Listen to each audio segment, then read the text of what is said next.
Saram, thank you. Thank you, Swami, for the opportunity to speak humbly and from the heart.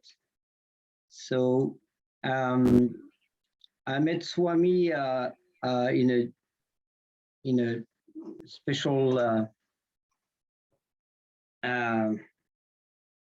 situation. I was living in Marin County in the 80s, and I had a girlfriend at the time who I was living with her, and one day she received a letter, and I didn't know she had an ex-boyfriend she was hoping to go back with. And she was crying. I came back from home. We were living together, and she said, I have to go back to Colorado. I cannot stay here anymore, but I'm going to find a place for you.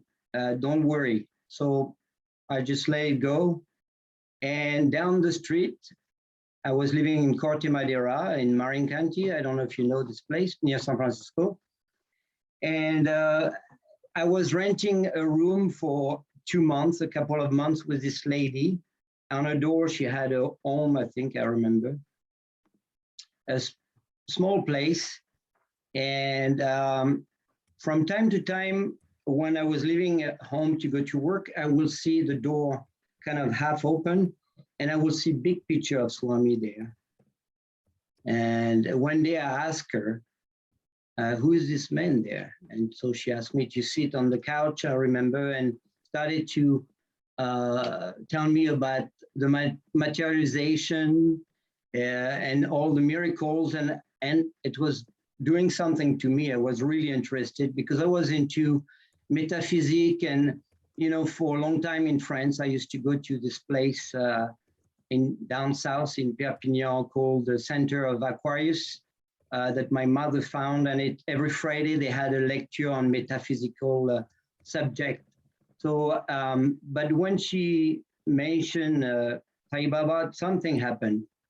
Eventually, I left the place, and remember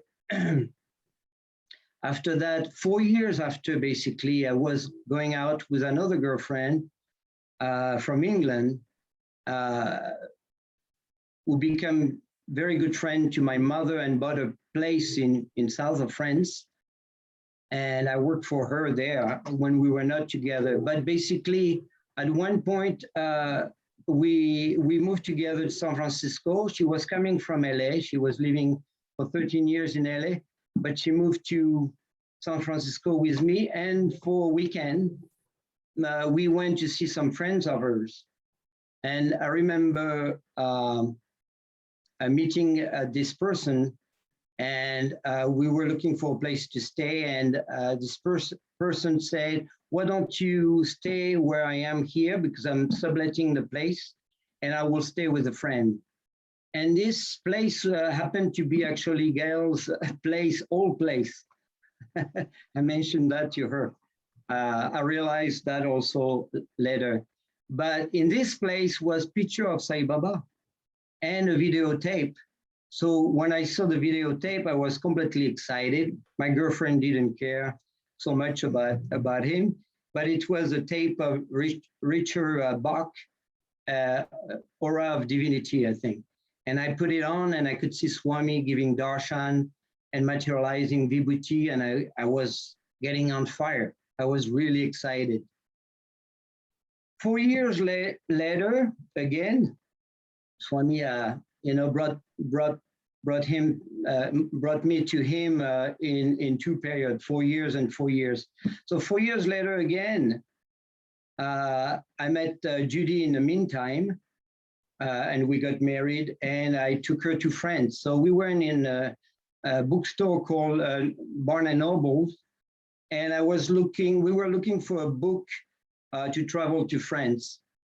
And she came back from behind the shelves, and she said, look what I found. It was a little book about Swami. And I think it was Sai Baba and the Catholic priest or something like that. And I thought it was very odd. And I read it, and I was even more excited. So we traveled to France. we went to see my mother. My mother used to live in the middle of the field, and at one point moved to the city of Perpignan in the Pyrenees.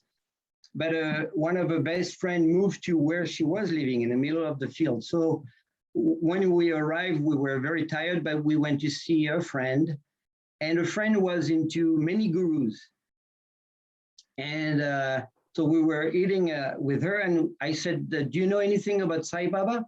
She said, oh, yes, I have a lot about Sai Baba, but he's asking for too many changes. So here, she gave me a pile of information, all his teaching, a lot of teaching, loose paper, all in French. I could read English, but Swami gave it to me, gave me his teaching all in French. Judy went back to the state, and I stayed to work for my old girlfriend who was in the next village every morning for an extra month. So I had a little room at my mother's place just by myself to read all the teaching of Swami. And when I was so much on fire, then when I went back to the state, I looked for a place as for a center or anything like that. So I remember going to the Bodhi Tree, who used to be a metaphysical bookstore, used to be on Melrose. It's not there anymore. And I remember seeing this book of Swami, and in the first page was an address on Walubi, I think. And I think it was the first center that probably Jean remember. So when I went there, I asked, this guy was watering the plant, and I said, do you know the Sai Center, Sai Baba Center? And he said, yeah, all those crazy hippies, those crazy people, don't go there. And I don't know why, when he said that, it gave me even more desire to go and look for this place. I said, where are they? He couldn't tell me. But I think it was very strange, because this place now, the old center, looks like it was some kind of sex shop or some kind of a weird place like that. So anyway, I called Gaëlle, I think, and she gave me, I called Michael, a friend of my old girlfriend, who gave me the number of Gaëlle, who gave me the Sai Center, I think in Glendale. And every Friday, I used to go to the Sai Center in Glendale, and which was a fantastic Sai Center. And one day, we got invited by the Hollywood Center, where Carlos and Ella, the Cuban Ella, used to be on Walubi, but not the same place on Walubi. And I fell in love with the place. So I was still going on Friday at the Glendale Center, where I met actually Cynthia and Leila and many other people.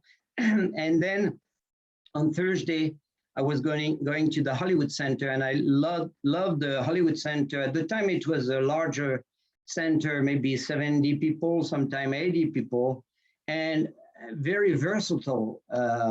So many different ethnicity, but also people coming from all over the world. I think one day I counted 36 different nationality there. And so I fell in love so much, then I became a member from there.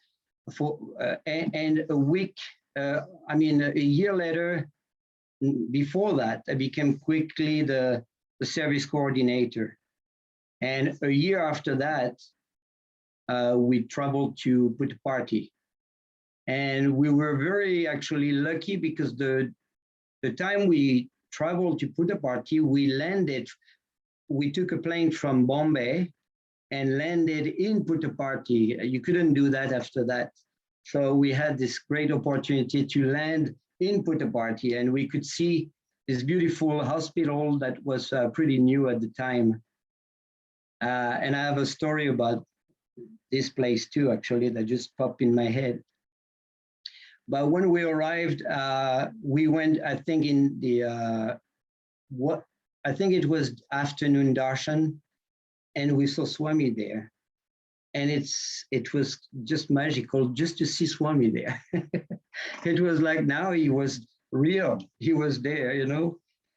But nothing special happened in particular. I was just very happy. Oh, I said, Swami, Swami, you're here. And he looked briefly in our direction. But we were 11 people, 3 men, and Ashok Puri, Steve, I forgot his last name, and myself, and Leila, Ella, the Italian, Cynthia, and some other people, Ella, the Cuban Ella, and I forgot who else. But one day, very quickly, we got the interview. The only interview that I got with Swami. And that was also very unique and special because I was meditating when Swami was on the ladies' side. And Ashok, who was on my right, said, Didier, I think we got the interview. And I was meditating and I could feel it. I could feel in my heart because my heart was palpitating, how do you say that? Palpitating, the butterfly. And I knew my heart, I knew what was here in my heart was also there, walking in 2 legs. It was the same thing. I could feel it. It was very unique. And so Swami came, we wanted to jump, and because Swami asked her how many people, and she said 11, and he said, go. But we couldn't go right away. Several were saying, you know, just stay here until Swami comes at your level. And Swami arrived and gave a Panama's card to Ashok next to me. He passed in front of me. He didn't look at me, but I knew he was looking at me. He didn't need his eyes to look at me. Just it was all being new, and I knew that he was looking at me from within. And he was happy for me. He was happy that I was happy. And then he went, finishing his tour, and several said, okay, go. We went and sit in the veranda, and suddenly I started to pour like a baby. And I felt like all the people I knew since the beginning of my life were with me in this moment. This is why I cry, because I feel like I was not the only one to be there. I was bringing like so many people with me. And Swami arrived from his tour and said, why are you crying? I said, Swami, I'm so happy. And that was the first lesson. He said, with a, you know, with a look in his face, serious look, he said, you should always be happy. That was the main lesson, because happiness is, like Swami said, is nearness and dearness to God. So that was a very important lesson. Then eventually we all went inside the interview room. I sat in front of him. Ella, the Cuban Ella, went to his feet, like she used to do all the time, because she will bring a lot of groups there. And right away, Swami looked at me and say, you boy, what do you want? And I was like, I didn't know what to say. He said, whatever you wish, Swami. And then Ella said, good boy, he's a good boy, Swami. And Swami said, yeah, good boy, good boy. And then he materialized a ring, a silver ring with an Om on it. And, you know, I'm into astrology, so I think Swami was talking my language also, because silver rules the mind and the moon mind, and gold rules the heart. And so when he materialized this ring with the Om, he threw it to me, and it's so funny because the way he threw it to me, he had a smile, but it was kind of a strange smile that really hit me in the heart. It's like almost like your mind, this is your mind, not very pure almost. He threw it, what kind of metal it is. And even the silver was very weird. It was not the typical silver, so it could be anything, like your mind, it could be anything. So then he passed it, but I couldn't say it's silver. So he passed it to many people in the room. We were a large group, more than 11. Our group was 11, but there were also other people in the interview room. So somebody eventually said, "Silver, Swami." He said, "Yes." And the guy wanted to keep the ring. So Swami said, "Give the ring back." And everybody started to laugh. So they brought the ring back. And Swami said, "You see, I'm going to turn it into gold." And he blew on it 3 times. And it was exactly the same ring, but gold. And he called me. So I went on my knees. And I had my wedding ring here. And then he touched my wedding ring. And then he looked at me and put it back and put it on the other finger and say, "See, perfect fit." But that was very symbolic. I couldn't really know, I didn't know what it was, the meaning of this, because God doesn't do anything by chance. Swami never did anything by chance. So he looked at me almost like, "You see, I'm your wife," or maybe at the time, maybe you married to your wife here, and now I separated, and now you're married to me. Or something like that, you see. It's so it's all him anyway. And after that, when I went, he brought my confidence very high, because maybe my confidence was very low at the time. So he brought my confidence very high. Then in another trip, he crushed me back because I went too high. See, sometimes when we break the balance. But I remember after the interview room, we went to our bedroom and Ashok was there too. And I said to Ashok, it's very strange. This home looks very much like a 35. And I just turned 35 when I was there, the month before, not even 15 days before. But I always knew that something was still, a meaning was still in this ring. And it's a year later when I was in Los Angeles, I was in front of my altar on the day of the interview, but a year later, looking at Swami's picture and looking at my ring, looking again, and I say 35, yes, it's 3-5, which is March 5th. That was the day of the interview, March 5th, 3-5. So I will always remember that on March 5th, I was 35 and I had the interview. So that was the magic left in this ring. Also, remember, now I can talk about it because it popped in my head. It's the hospital. I always had a fear to give my blood because I have a long history to pass out when I see blood, especially when I was little. And so they were asking for blood at the hospital. So we, with a small group, we all went there with Leila, Cynthia, I think, was there too, small group. And they didn't need Leila's blood because she was too old.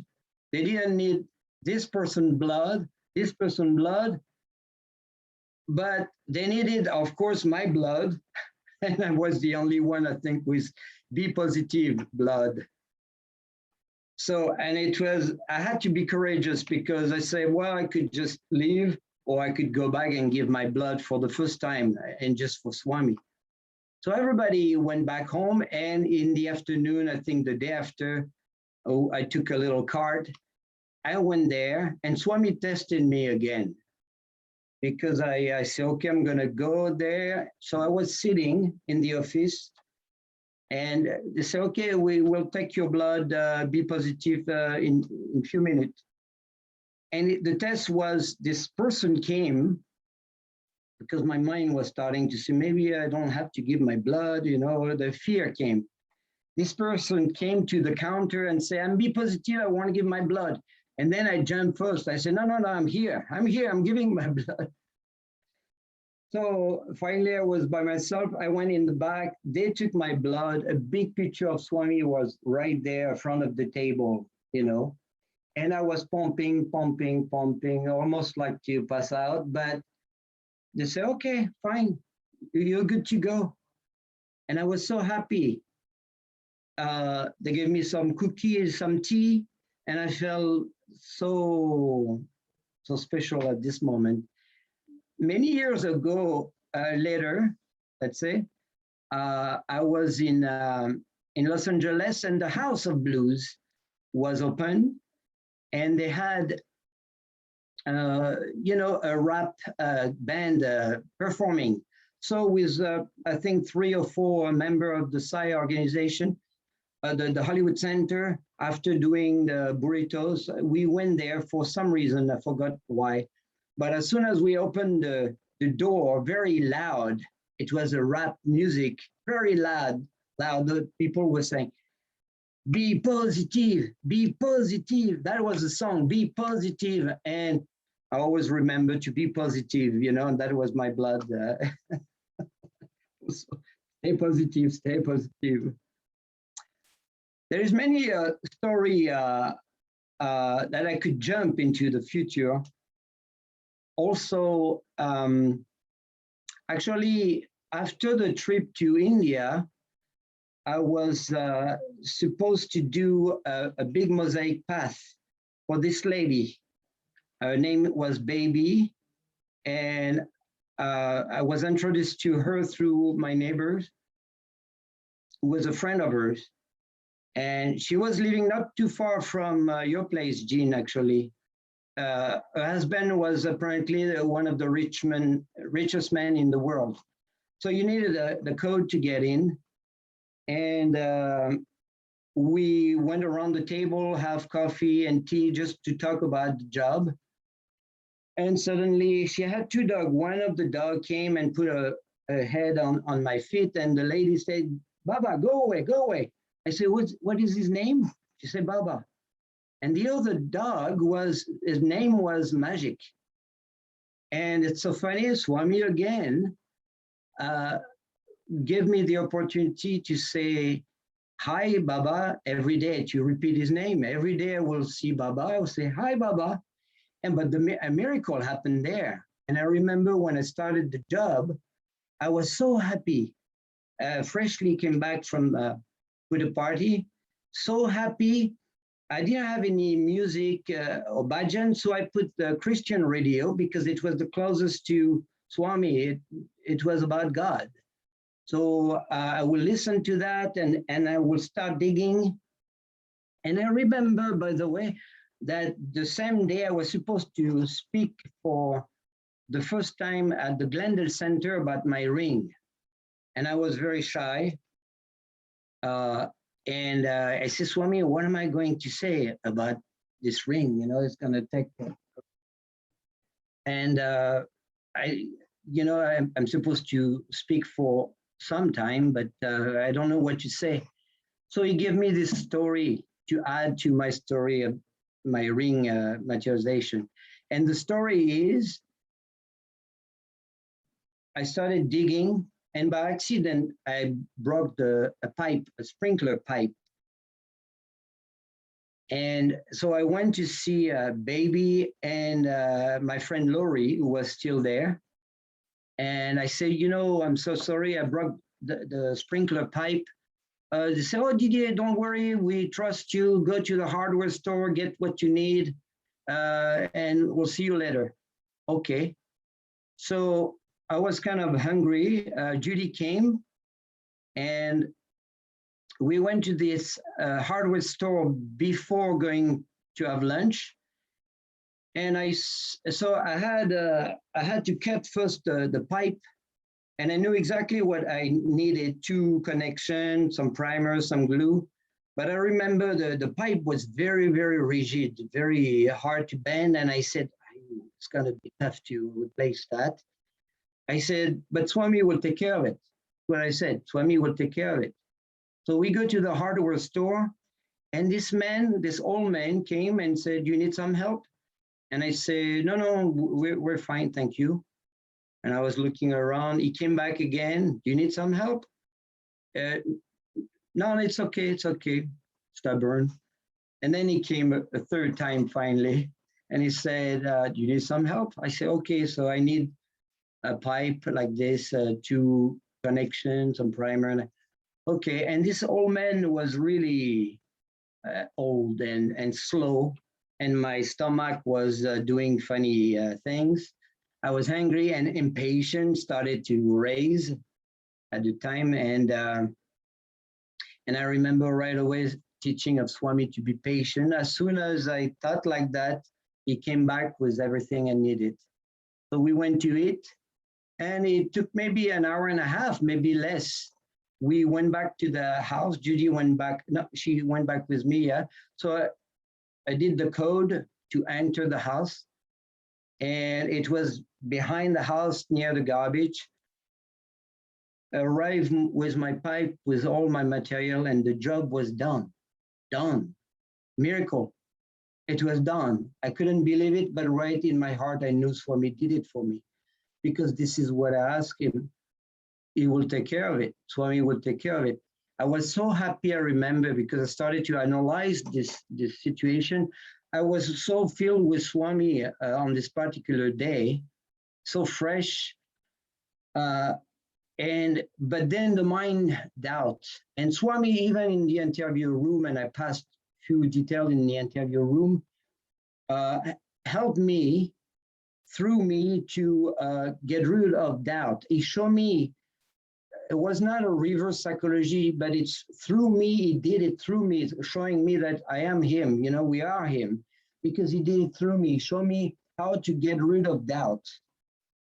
That would be another story. I go back to the house, and so the doubt started to come. I said, so I went to see Baby and Lori, and I said, who did the job? Knowing in my heart that it was Swami. And even Judy kind of reflected that. And they say, and I remember I probably mentioned or talk about Swami to Lori. He said, and she was laughing. She said, maybe it's your Baba. Ha, ha, ha, ha. Maybe it's your Baba. And then I became serious. I said, but who else? And they knew that I was going to the hardware store. Nobody else was there on the I thought maybe Gardner, but who will do that in so little time and with all the material, and knowing that Baby and Lori knew that I was going to the hardware store. So I knew it was a gift from Swami to give me to add to the story of the materialization of the ring. And he did it long distance in America, so not just in Puttaparthi, just to show me that he's always here with me. And I was able to talk for a certain amount of time in the Glendale Center. So that was a beautiful, and also the two dogs, Baba and Magic. So this is where the magic happens. Now there's many other stories that happen in America. A quick story. Yeah, we have 5 minutes. Okay. Yeah. So often miracles are connected with a member of the Sai organization or an event of the Sai organization. I noticed that we were coming back with Leila from the Ebel Theater that night, and it started to pour. And it was kind of dark too. And I remember I was driving a little too fast. And even at one point, some devotee, I think it was Sanka and his mom came at my level and said, Didier, slow down. And I was talking to Leila, we were talking about Swami and everything. And suddenly, when the car goes on a cushion, like equalizer, I think it's called when you're on water. And the car started to spin in the middle of the freeway. To spin, and Leila started to say, Baba, Baba, and I joined her. because I was more concerned about my car than Baba's name at the time. So, and I joined her and I said, Baba, Baba, and we were rotating like that, spinning. And I thought my car will hit the wall. And I was more thinking about, I'm not going to be able to work. I didn't care about losing my body or having an accident. More about, man, I need this pickup to work. And when we say Baba, Baba, Baba, the car spin and stop parallel without touching the wall, right parallel to the wall. The thing is, suddenly, nobody was on the freeway. Nobody was on the freeway. That was also another miracle because it was full of cars before. Suddenly, nobody on the freeway, just to give me the time to take up, to drive on the freeway. And then suddenly cars appeared. And with Leila, we were laughing and laughing hysterically. So that was another miracle. So, Sairam, thank you.